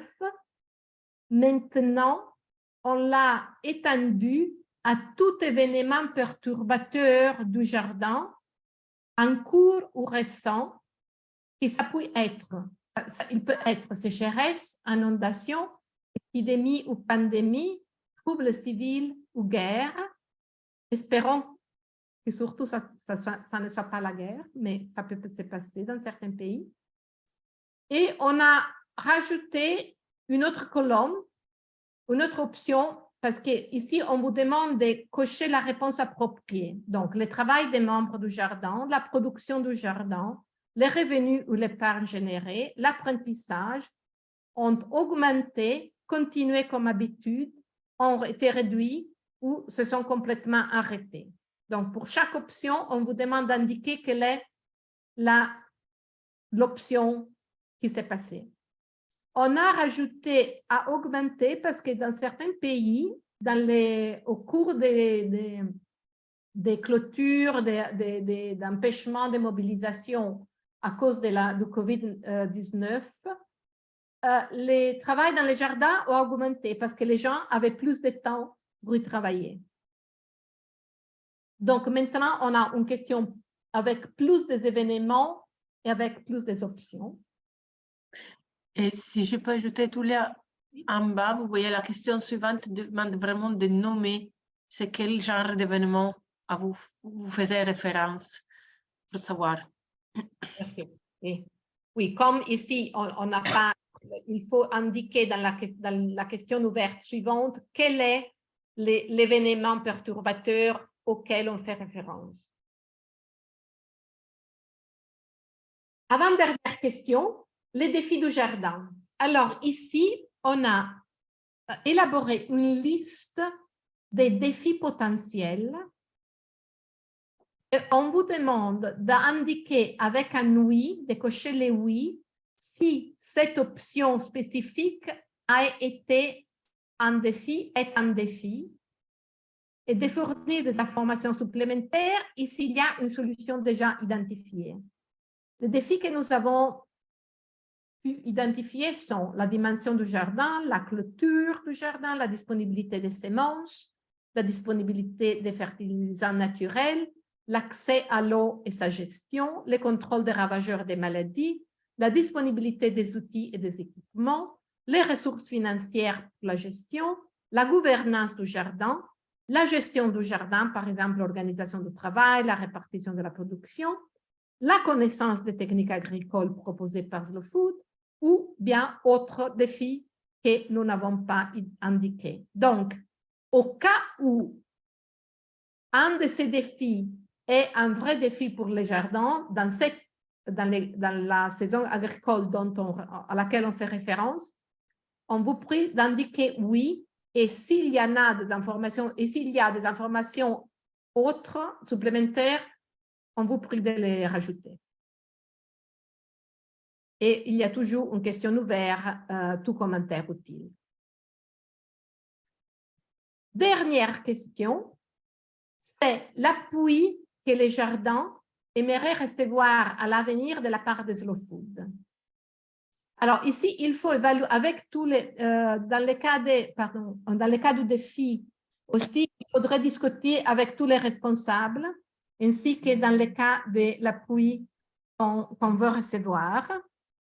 Donc, c'est analyser l'importance de chaque type d'appui que les jardins souhaitent recevoir des Slow Food à l'avenir. Alors, nous, on propose l'appui à l'organisation d'événements de sensibilisation sur les jardins, appui à l'organisation d'événements de formation pour les membres, un appui en espèces ou en nature pour agrandir et améliorer les jardins, appui en espèces ou en nature pour la gestion des cultures, un suivi plus fréquent ou bien autre. Et ici, il faut indiquer si chacune de ces options est très importante, assez importante ou pas importante du tout. Et finalement, tout commentaire jugé utile. Donc, merci pour votre attention jusqu'à là. Et questions, commentaires. Merci à vous. Merci à tous les. Merci beaucoup. Merci Julia, merci à tous. Bado, il a levé sa main. Oui, nous sommes pratiquement, comme vous l'avez dit, au terme de ces échanges. Je voudrais que vous teniez compte de la précision qu'a eu à faire le coordinateur national au niveau du Burkina Faso par rapport à la périodicité des semis. Et là, bon, vous savez, à notre niveau, comme il a expliqué, là, ça va nous rendre plus facile le remplissage à ce niveau-là. Alors, le commentaire que je voudrais faire sur la gestion des jardins, surtout chez nous au Burkina Faso, particulièrement dans la région du Sud-Ouest, certainement, il vous en a parlé par le passé. Vous savez, c'est que chez nous, et ici, il y a ce que nous appelons le gouvernement scolaire. C'est-à-dire au sein d'une structure éducative donnée surtout au niveau du public, il y a un gouvernement qui est mis en place. Et ce gouvernement est composé essentiellement des élèves. Et il y a un maître conseiller qui les appuie. Et ce gouvernement tient son conseil chaque mois. Alors, s'il y a une question urgente, le conseil peut se tenir de façon extraordinaire. Et là, la gestion du jardin, lors du conseil, les différents ministres choisissent en fonction des réalités.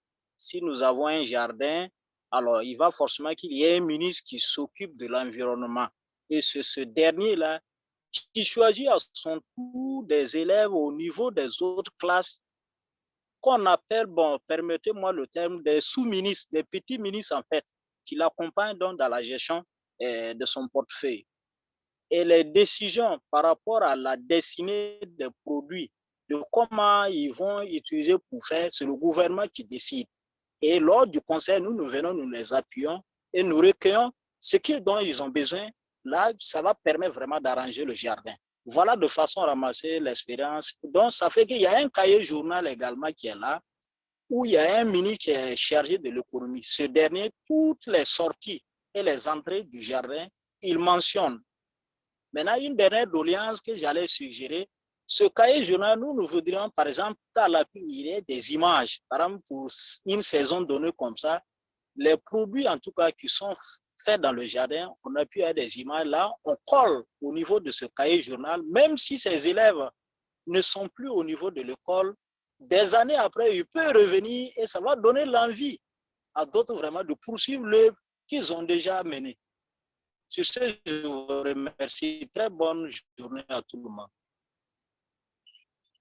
Merci, Bado. C'est bien de dire que ce journal dont peut-être on a parlé très peu, mais il est vraiment relevant. Merci. Est-ce qu'il y a d'autres commentaires?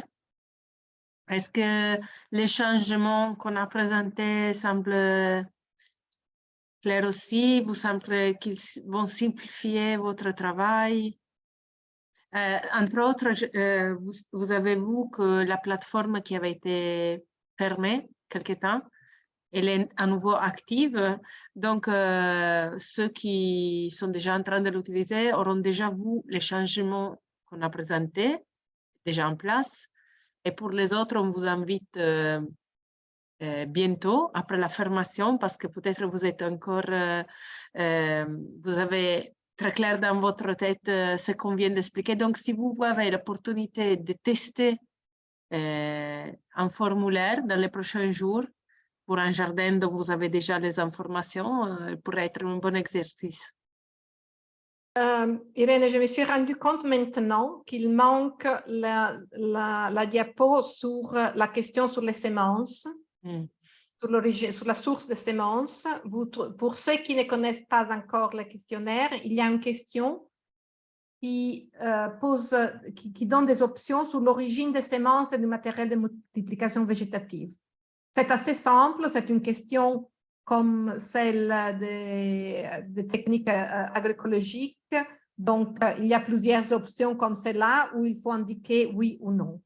C'est rien de compliqué, mais c'est très important, bien sûr. Dans la présentation, on l'a effacé, pardon. Désolée. Oui, excusez-nous. Mais juste pour, comme tu l'as déjà dit, il vous demande si les semences sont produites dans les jardins en particulier ou par d'autres jardins, au lieu dans la communauté où elles sont achetées, par exemple, par une banque de semences ou par des boutiques locales, boutiques de l'État, des partenaires, etc.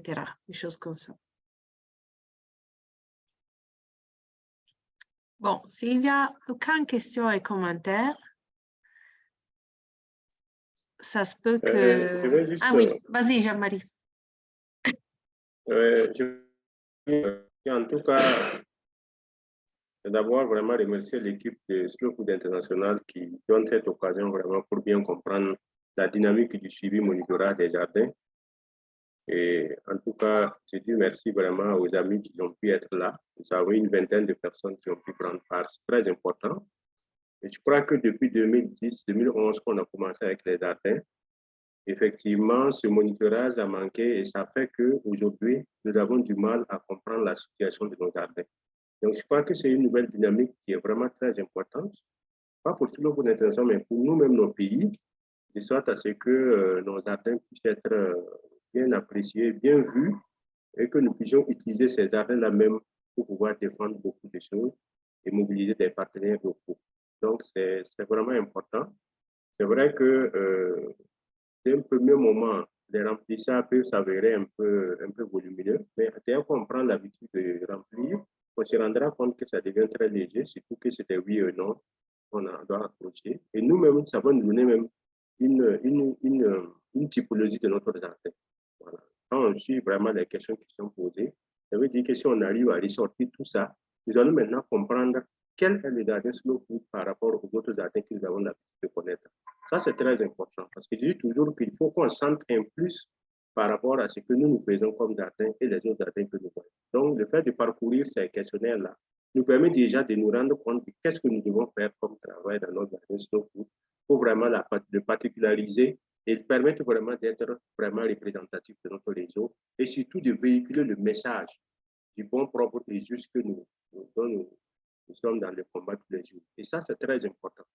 Voilà. Donc, vraiment, je voulais dire que c'est vraiment important et qu'ensemble, si on se met dedans, on va voir, peut-être il y aura une évaluation certainement de cette dynamique qui va nous dire oui, on a eu raison de prendre ce chemin-là pour vraiment avoir des retombées à tous les niveaux, au niveau national, au niveau communautaire, comme au niveau international.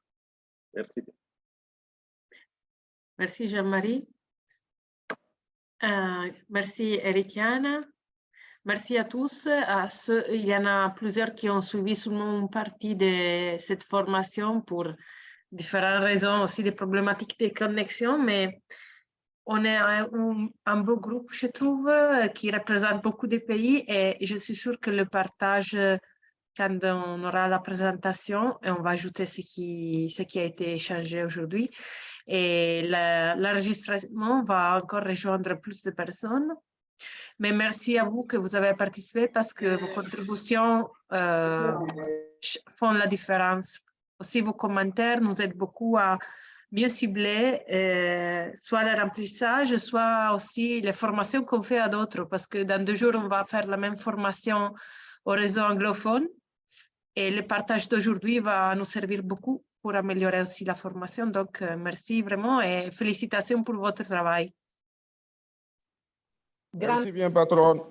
Bonjour. Merci à tous. Merci à Tulia et merci à vous autres. Ouais. Bonne journée et nos bonjours à ceux qui sont chez eux. Merci. Merci. Ciao. À la prochaine. Grazie. Ciao. Ciao. Voilà, Ok, bye bye. merci beaucoup. Merci. Ciao. Bonjour. Bonne fête, Terra Madre, le 9 prochain. Ouais, c'est ça. Oui, merci. Bonne Terra Madre à tous et merci à ceux qui vont profiter de Terra Madre pour partager les informations. Merci encore. Bonne Terra Bien noté, Madre. patron. Bien noté, la patronne.